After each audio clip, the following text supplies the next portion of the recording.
Continua la caccia agli incivili che abbandonano i rifiuti per strada. La squadra di vigilanza ambientale istituita dal comando della polizia locale di Agrigento nelle ultime ore ha identificato altri 3 lanciatori serali di immondizia attraverso le telecamere disposte in luoghi sensibili. Ai trasgressori è stata elevata una sanzione di 500 euro. Nel video che state vedendo le immagini riprese in una strada periferica della città dei Templi dove alcuni cittadini insensibili alle norme del vivere civile hanno pensato bene di liberarsi dei rifiuti senza sapere in quei momenti di essere ripresi dalle telecamere nascoste.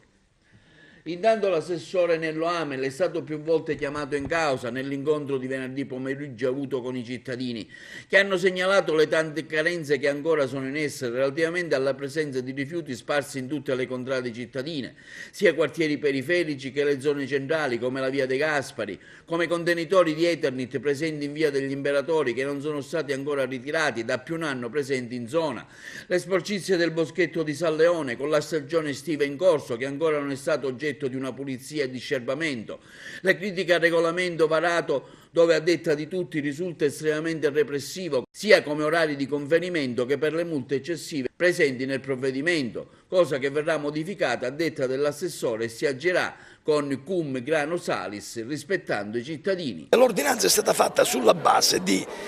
esperienze vissute in altri comuni e in quei casi funzionava in maniera abbastanza egregia. Noi ci siamo resi conto che ancora ad Agrigento siamo in una fase nella quale la differenziata deve assestarsi e quindi stiamo partendo dei correttivi. La gran parte dell'ordinanza va bene perché punisce le inadempienze pericolose che sono quelle nel momento in cui si conferisce materiale rifiuti pericolosi, nel momento in cui praticamente uno va a mettere l'immondizia nel cestello di un'altra persona, nel momento in cui si sparge immondizia sulle strade. Questi vengono puniti severamente e sono cose che rimangono nell'ordinanza, non rimangono quelle cose che potrebbero far incappare un cittadino onesto che ha fatto la differenziata correttamente per 6 mesi, sbaglia una volta e viene punito. Questo sicuramente non succede.